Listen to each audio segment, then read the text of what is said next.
কনাআত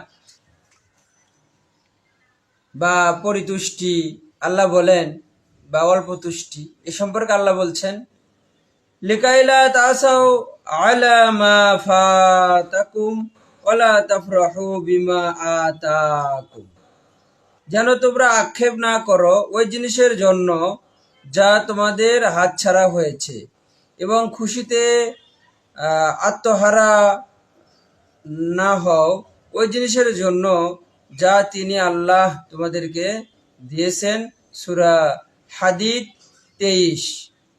রাসূল সাল্লাল্লাহু আলাইহি সাল্লাম বলেন, কদ আফলাহা মান আসলামা ওয়া রুজিকা কাফাফাও ওয়া কান্নাহুল্লাহ, ওই ব্যক্তি সফল কাম যিনি ইসলাম গ্রহণ করেছেন এবং তাকে প্রয়োজন অনুপাতে রিজিক দেওয়া হয়েছে এবং আল্লাহ তাকে পরিতুষ্ট করেছেন।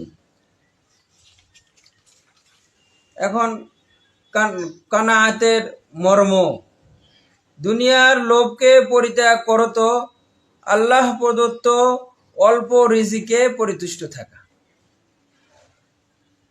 কানাআত অর্জনের উপায়, দুনিয়ার ক্ষতি ও ক্ষণস্থায়িত্বের কথা এবং পরকালের উপকারিতা ও চিরস্থায়িত্বের কথা স্মরণ করলে এবং দুনিয়ার মোহাব্বত ও সম্পদের মোহ অন্তর থেকে দূর করতে পারলে অল্প তুষ্টি ও পরিতুষ্টির গুণ অর্জন হয়ে যাবে। যেহেতু কনাআত কলবের গুণ, আর কলবের জিকির ছাড়া এটা তো সম্ভবই নয়। যেমন আল্লাহ জিকিরকে বলছেন আকবার, জিকিরকে বলছেন যিকরান কাসীরা, কোন ইবাদতকে আল্লাহ তাআলা বেশি করতে বললেন না, একমাত্র জিকিরকে করতে বললেন।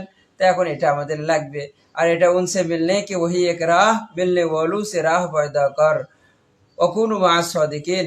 আসলে যার কলবে আল্লাহ পাকের জিকির আছে তার সাথে সম্পর্ক করে আমাদের কলবের মধ্যে আল্লাহ পাকের জিকির জারি করতে হবে।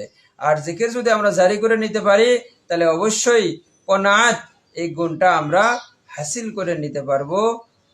আর আমাদের আগের পর্বগুলি এবং পরবর্তী পর্বগুলি দেখার জন্য মুফতি আব্দুল মতিন আহমদী ফেসবুক এবং ইউটিউবের সাথেই থাকুন।